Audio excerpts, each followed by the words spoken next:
Bismillahirrahmanirrahim. Assalamualaikum warahmatullahi wabarakatuh. Alhamdulillahillazi faradana alaina siyam kama kutiba alal ladzina min qablikum la'allakum tattaqun. Asyhadu an la ilaha illallah wahdahu la syarikalah wa asyhadu anna Muhammadan abduhu wa rasuluhu la nabiyya ba'dah. Wa qala Allah ta'ala fi kitabihil karim, a'udzu billahi minasyaitonir rajim, bismillahirrahmanirrahim. Ya ayyuhallazina amanu taqullaha wa qulu qawlan sadida yuslih lakum a'malakum wa yaghfir lakum dzunubakum wa may yuti'illaha wa rasulahu faqad faza fawzan 'azima. Shadaqallahul azim. Bapak Ibu kaum muslimin sidang jemaah rahimakumullah.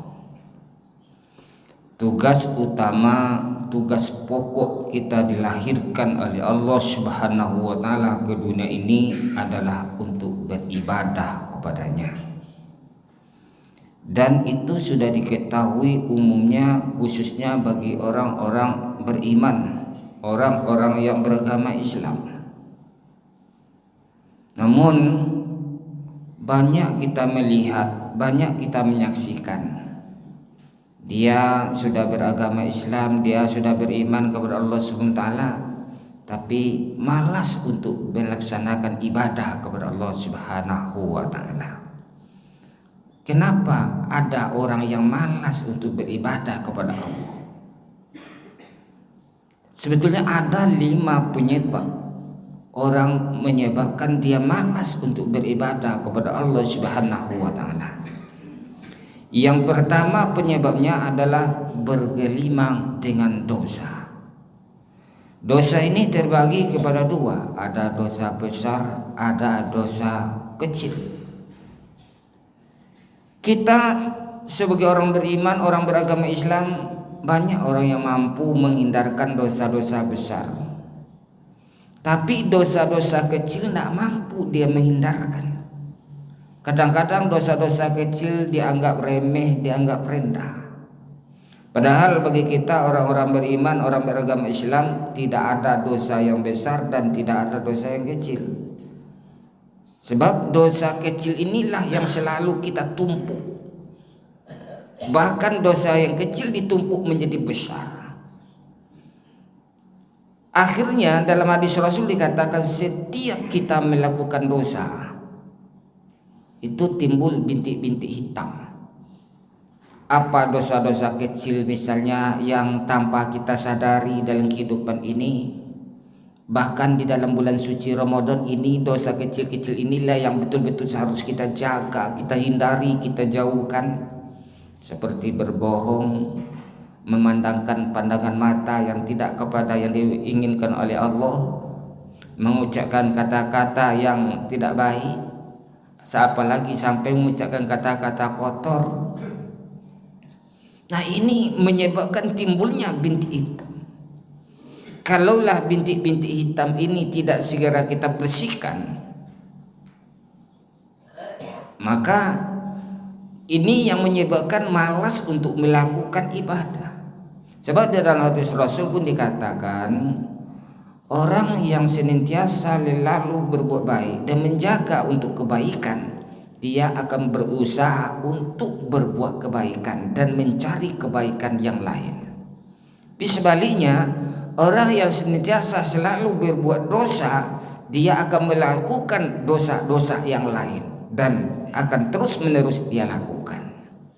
Maka beruntung kita apa yang diucapkan oleh Rasulullah sallallahu alaihi wasallam, khairun nas man tala umruhu wa hasuna amaluhu. Orang yang terbaik, kata Rasulullah sallallahu alaihi wasallam, apabila diberi panjang umur oleh Allah Subhanahu wa taala, semakin bertambah kebaikannya. Nah, mudah-mudahan dengan bertambahnya kebaikan kita ini, inilah yang disebut dengan umul barokah. Sebab di dalam bulan suci Ramadan ini selalu kita menyebut bulan yang penuh berkah. Apa yang dikatakan berkah itu? Ziyadatul khair bertambahnya kebaikan. Semakin banyak bertambah kebaikan kita sebetulnya, semakin terasa penting kita untuk beribadah, semakin tidak puas kita untuk melakukan ibadah. Sebab orang yang beriman kepada Allah Subhanahu wa taala, dia tidak akan pernah puas untuk melakukan ibadah. Tapi sebaliknya, orang-orang yang berbuat dosa, dia akan lebih cenderung kepada kehidupan dunia, malah dia tidak akan pernah puas dengan harta dalam hidup dan kehidupan ini. Maka kalau harta sudah diikuti Bapak dengan apalagi diikuti oleh keinginan hawa nafsu, maka orang mudah saja dengan berbohong untuk mencari harta, mengumpulkan harta, tidak mudah segan, asal ada kesempatan dia akan lakukan. Kenapa? Karena dia tidak bosan, tidak puas dengan kehidupan dunia. Nah, berbeda dengan orang-orang yang memang hatinya suci, bersih, yang betul-betul dia sediakan untuk berbuat kebaikan, dia bertobat kepada Allah Subhanahu wa taala. Makanya orang tidak pernah puas untuk melakukan ibadah. Apalagi di dalam bulan suci Ramadan ini, banyak sekali wadah yang disediakan oleh Allah Subhanahu wa taala, seperti membaca Al-Quran, diperbanyak kita bersedekah, disuruh kita untuk melakukan sholat tadarus, ditambah lagi tahajud, banyak sekali wadah. Nah, orang-orang yang memang bersih hatinya, dia tidak akan pernah kenyang dan puas untuk melakukan ibadah kepada Allah Subhanahu wa taala. Bahkan sampai 30 malam terakhir, ada malam yang namanya Lailatul Qadar. Sehingga pada malam 10 terakhir itu kita maksimalkan ibadah kepada Allah Subhanahu wa taala. Nah, berbeda dengan orang-orang yang berdosa tadi, seakan tidak peduli, tidak penting dan tidak perlu untuk ibadah, sekedar menggugurkan kewajiban. Maka kalau orang hanya sekedar melakukan kewajiban untuk beribadah kepada Allah Subhanahu wa taala, tetap termasuk orang-orang yang rugi. Ini yang dikatakan oleh Allah Subhanahu wa taala, "Qul hal nunabbiukum bi ahsarina amal." Maukah, kata Allah Subhanahu wa taala, aku tunjukkan terhadap orang-orang yang sangat amat rugi perbuatannya. Allazina dhalla sa'yuhum fil hayatid dunya, yaitu orang-orang yang telah sia-sia dalam kehidupan di dunia ini. Kenapa sia-sia? Wa hum yahsabuna annahum yusinuna sun'a. Dia menyangka bahwa dia sudah berbuat baik, sudah beramal, sudah cukup, sehingga tidak ada untuk meningkatkan amalnya, merasa berbuat baik, tapi dia dosa juga ditumpuk. Nah, ini pasti termasuk orang-orang yang rugi. Akhirnya puasa Ramadan yang dia laksanakan, dia jumpai, ditemui setiap tahunnya, nggak ada perubahan kepada dirinya. Karena puasa inilah satu-satunya amal ibadah yang lebih memungkinkan untuk menjadikan orang yang bertakwa. 12 jam lamanya kita dididik, 12 jam namanya kita menahan, bukan sekedar menahan makan, lapar dan haus, tapi bagaimana bicara kita, bagaimana pandangan mata kita, bagaimana pendengaran kita, bagaimana perut kita di dalam bulan suci Ramadan ini jangan sampai bercampur dengan yang diharamkan oleh Allah Subhanahu wa taala.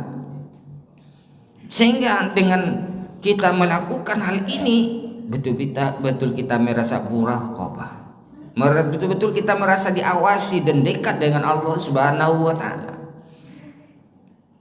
Dengan merasa dekatnya kita kepada Allah Subhanahu wa taala, adanya rasa muraqabah kepada Allah Subhanahu wa taala, disinilah akan melahirkan orang-orang yang muttaqin, orang-orang yang bertakwa kepada Allah Subhanahu wa taala. Ini yang pertama. Yang kedua, kenapa orang malas untuk melakukan ibadah? Tidak memahami makna atau urgensi atau keberadaan ibadah itu sendiri. Kita beribadah kepada Allah SWT, kita menyadari bahwa kita ini makhluk yang lemah, makhluk yang serba kekurangan, makhluk yang penuh banyak masalah. Melalui ibadah yang kita lakukan, maka ibadah inilah sebetulnya untuk menyelesaikan masalah dalam kehidupan kita. Itulah yang dikatakan oleh Allah Subhanahu wa taala, ya ayyuhallazina amanusta'inu bis-sabri was-shalah innallaha ma'as-sabirin. Maka kalau kita dekat dengan Allah Subhanahu wa taala, insyaallah semua masalah persoalan kita ini akan beres. Tapi kalau tidak, malah semakin kusut kita hadapi dalam kehidupan ini. Mudah-mudahan diberikan kekuatan oleh Allah untuk meningkatkan dan perbaikan dan berbanyak ibadah kita, terutama di dalam bulan suci Ramadan ini hendaknya. Amin amin ya rabbal alamin. Wabillahi taufiq. Assalamualaikum warahmatullahi wabarakatuh.